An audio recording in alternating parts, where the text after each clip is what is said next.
While students might not know that the Counseling Center on the campus of Howard University is located here on the ground level of the School of Communications, a student at another nearby HBCU found her way to the psychology department to discover more about her mental health.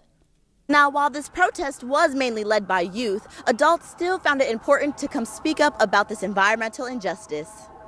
As Howard University students continue to count down towards this year's homecoming, you can purchase your tickets for the week-long festivities here at the box office of Crampton Auditorium. On the campus of Howard University, for News Vision, I'm Kaprielle Trenard.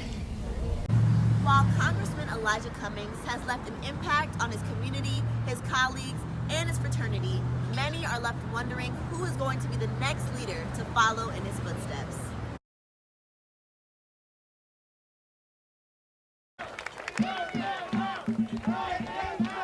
While talks about climate change have risen since the 45th president and his administration's refusal to sign the Paris Climate Agreement in 2015, protesters across the country took to the streets to fight the battle against this environmental injustice.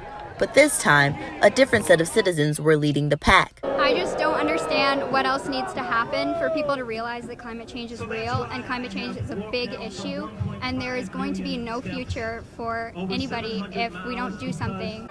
Greta Thunberg, 16-year-old Swedish climate activist, encouraged youth in over 150 countries to walk out of school and shut down their cities to bring awareness to America's most pressing threat, according to Bloomberg.com.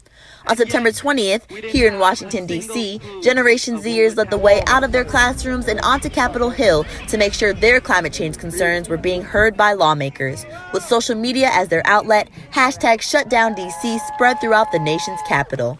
Some of the adults, they just neglect it because they're not going to be alive, so they're not going to have this problem like other generations and more generations to come. So it's important for us to come out. Now, while this protest was mainly led by youth, adults still found it important to come speak up about this environmental injustice.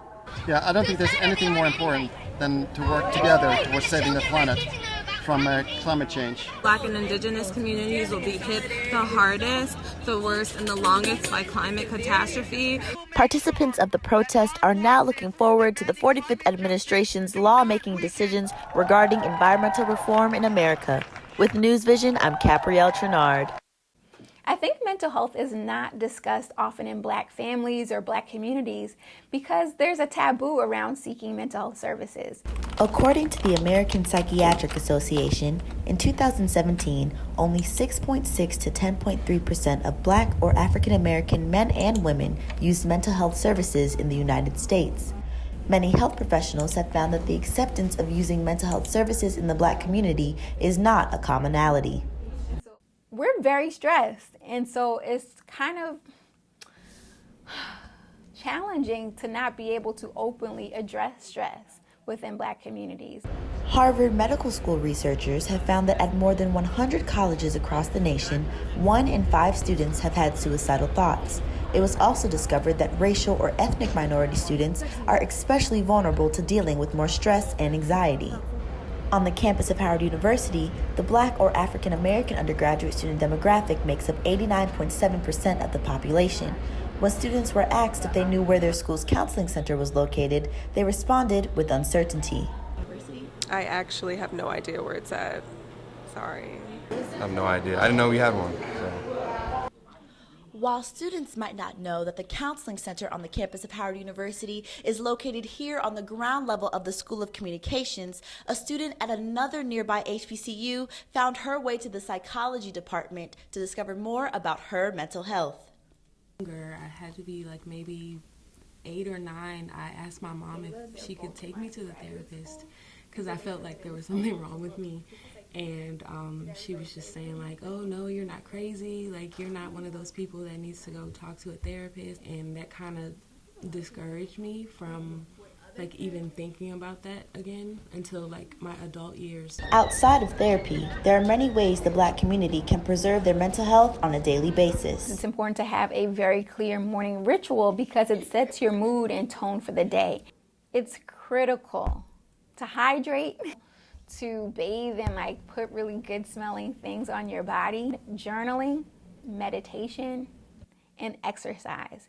If you can accomplish all of those things by 10 a.m., that can really reduce your stress levels for the rest of the day. For Things won't News be as Vision, I'm irritating Kaprielle or Trenard. The 2020 general election is a year away, but today's local races may serve as a precursor for what's to come. Multiple states are hosting local elections today. Residents in Mississippi and Kentucky are each choosing their new governor for their gubernatorial races. Residents in Virginia are possibly electing an entirely new state legislator. Other relevant elections include presidential candidate Pete Buttigieg's hometown of South Bend, Indiana, who will be electing a new mayor. Buttigieg did not decide to run for re-election due to his current presidential race.